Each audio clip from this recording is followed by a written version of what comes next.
মই মানে প্ৰকৃতিৰ মাজত থাকি বহুত বেছি ভাল পাওঁ আৰু প্ৰকৃতিৰ য'ত ভাল পৰিৱেশ দেখা পাওঁ তেতিয়া মই অকণমান ৰৈ যাওঁ আৰু কিছু সময়ৰ কাৰণে সেই ঠাইখিনিৰ মাজত তাৰমানে অলপ বিলীন হৈ পৰোঁ। এতিয়া মই অকণমান ৰবৰ বাগানখন দেখুৱাই আছোঁ।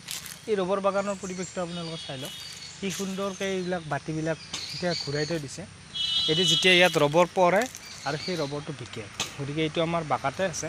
কেইটা সুন্দৰ পৰিৱেশ আপোনালোকে চাইছোঁ, গোটেই ৰবৰ বাগান। ইফালে এটা ঘৰ আছে, মই 360 ভিউ দেখুৱাই দিছোঁ পাহাৰৰ পৰিৱেশ।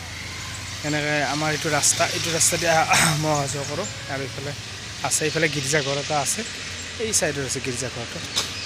সুন্দৰ ৰবৰ বাগান এইখন। মই অলপ ওপৰলৈকে গৈ আছোঁ, আপোনালোক দেখুৱাই আছোঁ, চাই লওক কি সুন্দৰ এটা নাজাৰা।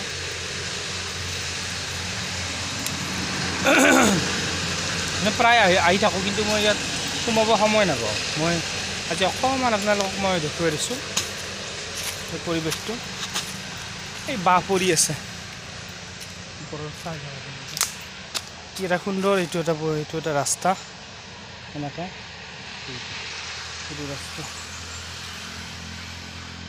এই ইফালেও আছে, একদম ওপৰলৈকে যাব পাৰি। ইয়াতে গীৰ্জাটো আছে।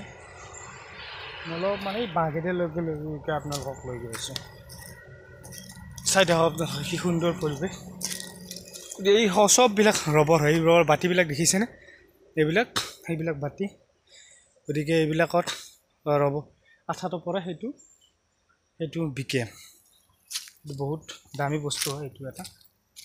চাবক আপোনালোকে, তাত ওপৰলৈকে আছে, বাঁহ ভৰি আছে ইয়াতে।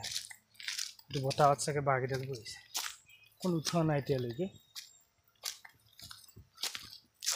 গতিকে চাই লওক পৰিৱেশ কি সুন্দৰ এটা ওপৰত পাহাৰৰ ভিউ আছে। এনেকুৱা পৰিৱেশবিলাক থাকিলে ভাল লাগে। এইবিলাক আকৌ গছ গছনি কাটি মানুহ যে ঘৰ বনাব, তেতিয়া আকৌ অশান্তি লাগে পৰিৱেশ হ'ব। এনেকুৱা পৰিৱেশৰ মাজে মাজে আহিলে, আমি গছ গছনিৰ মাজত অকণমান থাকিব পাৰিলে আমাৰ নিজৰে ভাল লাগে। আৰু মনটো বহুত যদি ষ্ট্ৰেছত থকা যায়, ইয়াতে আহিলে অকণমান ভাল অনুভৱ লাগে। সেইটোৱে আৰু, ধন্যবাদ।